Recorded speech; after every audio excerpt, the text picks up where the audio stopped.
What does he do? He's a student, Judge. He's a high school student. So I don't know what to tell you, man. I mean, I, he scares me, and I will do it in a heartbeat to protect every person of Harris County. Do you understand, Mr. Poole? Inside this courtroom, the air feels heavy. A judge stands across from a teenage high school student whose record seems to grow more serious every time he returns. What once looked like small mistakes has now turned into something much bigger, something that has the entire court questioning how to break through to him. Now, the next decision could change everything. Will patience be enough? Will compassion make a difference? Or has he finally reached the limit of second chances?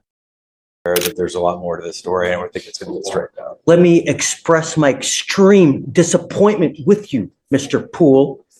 You are on bond for an evading arrest, a criminal mischief. You've picked up an aggravated assault of a family member and now a terroristic threat. We're going to do probable cause. You have the right to remain silent. Anything you say can or will be used against you.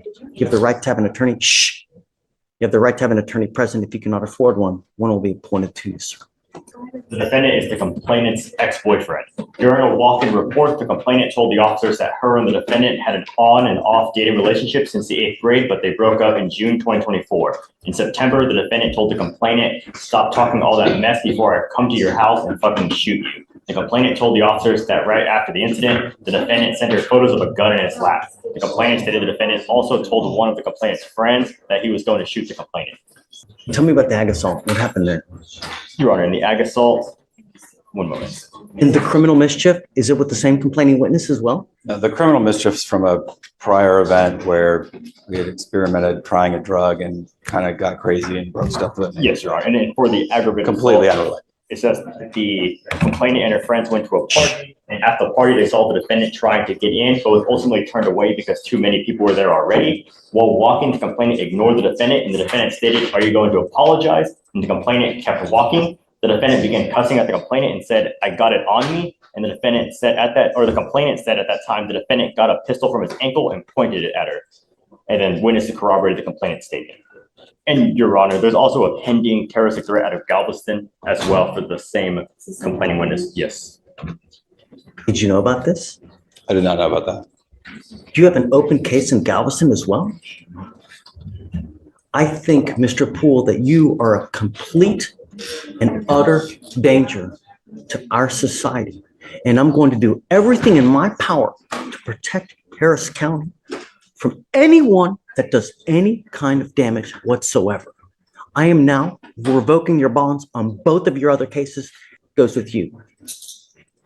I'm sorry. As much as I love you,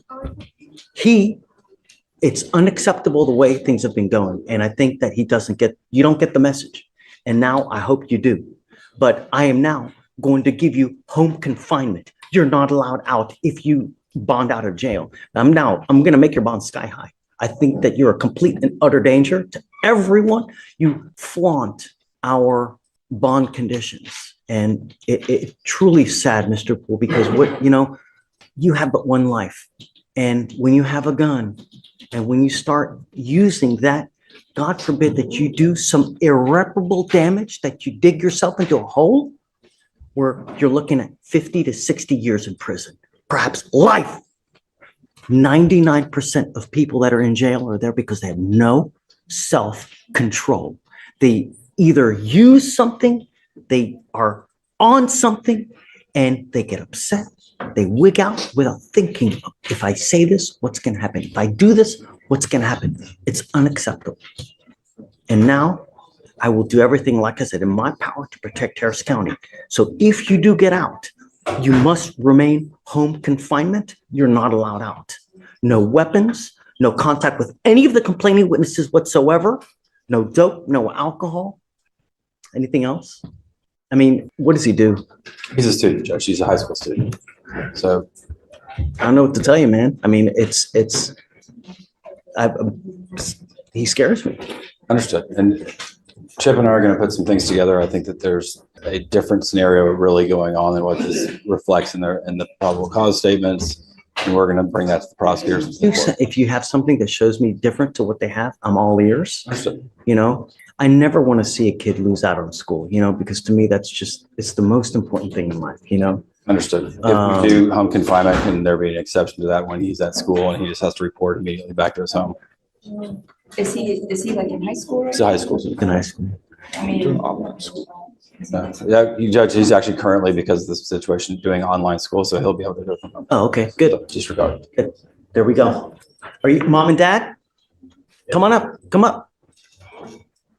Thank you so much for coming. Shh. It's out of control. I don't know what else to do. But it seems that when he's out in public and he's out, partying, there's a wake of trouble. Did you guys know that he has a case in Galveston as well? No, Your Honor, this is the first time I've heard of that. Is it currently open? It's currently open, Your Honor. Something that the lawyers are also unaware of as well, We think it's all one event that happened over a few hours. We don't know. But it's not though. It's not. He's, 12 in December of 23, we have a criminal mischief, an evading arrest. Now, a couple months later, we've got Galveston.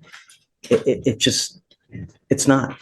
And I think that we need to really give him a wake-up call before he really does irreparable damage, If I could just clarify the two events here in Harris and the one event in Galveston, we think that was all in the one series of events that happened between football game and a party on a home day. We need to figure out what's going on, to figure out why it's continuing to happen. After all the anger and warnings, the courtroom expects one thing, but the judge does the unexpected.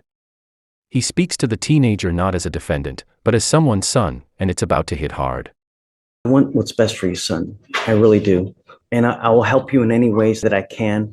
I have to put him in custody today because I have to show him that it's unacceptable what he's doing and picking up these two new cases, especially the fact that he's picked up an aggravated assault. That's, you've got a great lawyer. We'll be here to figure it out with you. And Judge, he's already addressed the bond on the felony case as well. So he's gone in and addressed it with the felony. We're just Bond, huh? understood. So I'm making your bonds 30,000 each.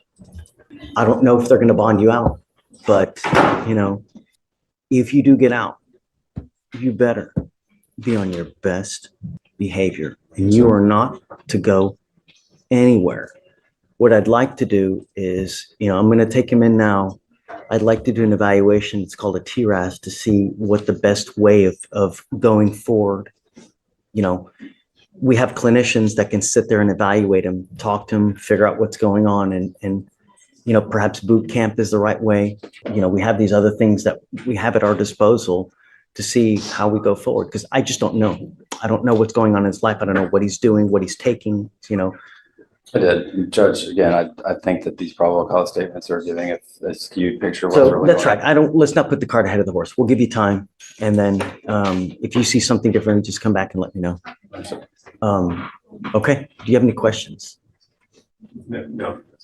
If you need anything, always come back. We're here. We'll help you out in any way that we can. And sometimes some kids are harder to reach, but we'll do everything on our power to reach them one way or the other. So we got you. Okay. We'll take care of you one way or the other. Okay. All right. He goes with you. Oh yeah. I'm going to do a mow-up. So hold on, Stephen, hold on. Mr. Poole, I'm entering in what's called the magistrate's order for emergency protection that identifies SM as a protected individual. You're not to commit family violence or an assault against this person, commit an act in furtherance of an offense under section 42.072 of the Texas Penal Code, which is the stalking statute. You cannot threaten, harass, use another person to communicate a threat or harassing behavior. You cannot be in possession of a weapon or go within 200 feet of where the person works. The final moment has arrived. The judge is about to lay down rules so strict, one wrong move could change everything. Everyone in the courtroom is about to see consequences like never before. If you violate this court order, the state can and will file a violation of protective order, and you violate those conditions, I can have a hearing to hold you at no bond. Zero bond, and I will do it in a heartbeat to protect every person of Harris County. Do you understand, Mr. Poole? Okay? All right, we'll have him sign it, and then